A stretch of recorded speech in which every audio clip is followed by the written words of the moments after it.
First ஒரு கடாயில் தண்ணி ஆட் பண்ணிட்டு நம்ம வாங்கிட்டு வந்த ரத்தத்தை ஆட் பண்ணிக்கலாம். கூடவே மஞ்சளும் உப்பும் ஆட் பண்ணிவிட்டு கொஞ்சம் நல்லா கொதிக்க விட்டுருங்க. நிறைய பேர் ரத்த பொரியல் எப்படி பண்ணுறாங்கன்னா அப்படியே ரத்தத்தை வாங்கிட்டு வந்து கரைச்சிட்டு அப்படியே ஊற்றிடுறாங்க. நான் யூடியூப்லேயே கூட நிறைய வீடியோ பார்த்துருக்கேன். எல்லாம் அப்படி தான் பண்ணுறாங்க. பட் இந்தமாரி பண்ணுங்கள். இந்தமாரி நல்லா தண்ணியில் கொதிக்க விட்டு வேக வைக்கிறனால என்னென்னா அந்த நீச்சு வாடை இருக்காது, கவுச்சி வாடை இருக்காது. ப்ளஸ் கிருமி பாக்டீரியா ஏதாவது இருந்தாலும் செத்து போயிடும். இப்போ தனியாக ரத்தத்தை மட்டும் எடுத்து வச்சுட்டு அந்த தண்ணியை கீழே எடுத்து ஊற்றிடலாம். ரத்தம் நல்லா கலர் மாறினோடனே தனியாக எடுத்து வச்சுக்கலாம். நல்லா ஆறட்டும். அந்த ரத்தம் நல்லா ஆறுற வரைக்கும் நம்ம ஒரு கடாயில் 2 டேபிள் ஸ்பூன் எண்ணெய் ஆட் பண்ணிக்கலாம்.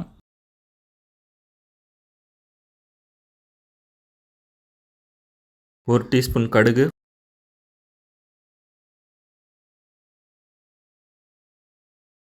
1 டீஸ்பூன் சோம்பு,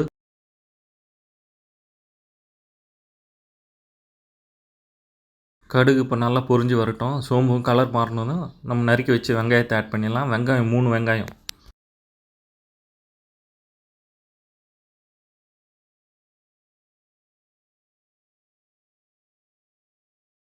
வெங்காயம் கொஞ்சம் லைட்டாக கலர் மாறினதும் பச்சை மிளகாய் ஆட் பண்ணிக்கலாம். பச்சை மிளகாய் 4 பச்சை மிளகாய்.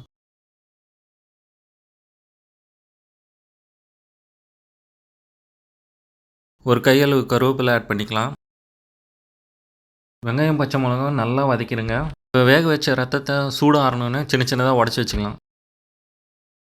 இஞ்சி பூண்டு பேஸ்ட்டு 1 டேபிள் ஸ்பூன் ஆட் பண்ணிக்கலாம்.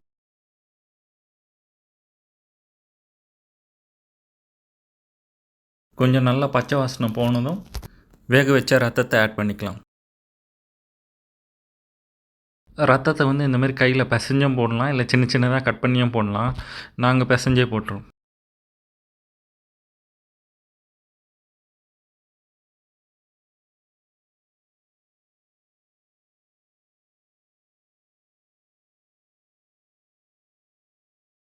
இப்போ வந்து தேவையான அளவு உப்பு ஆட் பண்ணிக்கலாம். மஞ்சள் 1/2 டீஸ்பூன் ஆட் பண்ணிக்கலாம்.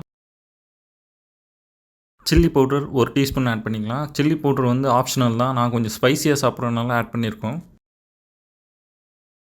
இப்போ நல்லா லோ ஃப்ளேம்லேயே ஒரு 5-10 நிமிஷம் வரைக்கும் கிண்டி விட்டுக்கலாம்.